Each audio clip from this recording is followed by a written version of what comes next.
Ndugu zangu wapendwa katika Kristo, karibuni kwa tafakari ya neno la Mungu.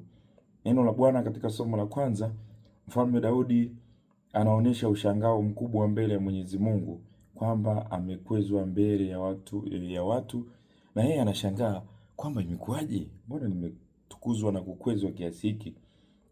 Hivyo anamuomba Mungu kinyenyekevu kwamba Mungu usiniache.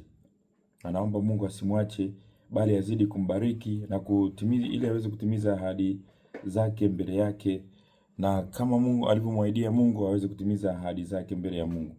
Ndugu zangu, Daudi anaonyesha ushangao uliojaa imani kama ule ushangao wa Bikira Maria baada ya kuelezwa kwamba yeye atakuwa mama wa Yesu.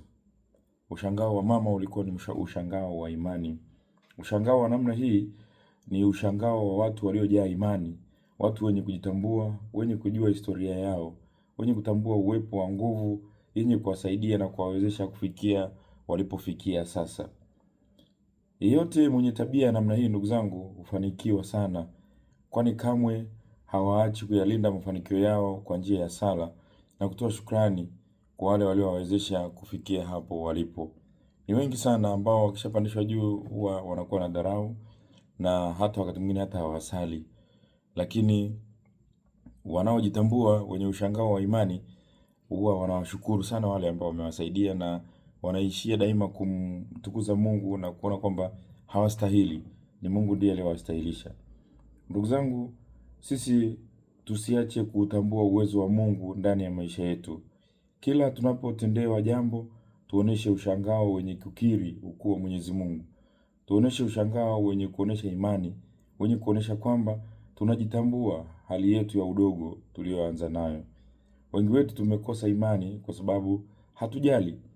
Tukitendewa jambo jema, hatuna ile tabia ya kushangaa na kuona nguvu ya Mungu ndani ya hilo tendo tulilotendewa. Tusikubali tuanguke kwenye upofu wa kiimani wa namna hii, ndugu zangu. Tuone tunachotendewa na tumnyanyue Mungu. Kwenye somo la Injili, Bwana Yesu anawatangazia wanafunzi wake kwamba wao ni taa. Na kama taa lazima wakae juu kwenye kiango ili wapate kuwaangazia wote wakaao ndani ya nyumba. Na kama wafuasi wa Kristo wajitahidi kuishi maisha ya mwanga, kwani maisha ya giza ipo siku tu yatafikia mwisho. Ipo siku kila kitu kilichotendeka katika giza kitatambuliwa na kuonekana. Ndugu zangu, sisi tupendelee kuishi maisha ya kiunyofu. Maisha ya kujificha ficha hayana dili yoyote. Ipo siku siri zitagundulika tu. Utaweza kuwadanganya watu na kuficha ficha kwa kipindi fulani, lakini ipo kipindi ambacho hutaweza tena kuficha. Kila kitu kitakuwa hadharani na usanii wako au namna yako kujifanya kuishi utaumbuka. Kwa hiyo ni vizuri kupendelea mwanga ili uweze kuwa huru.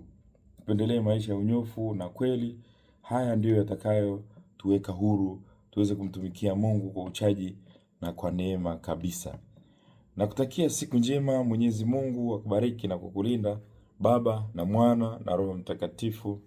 Amina.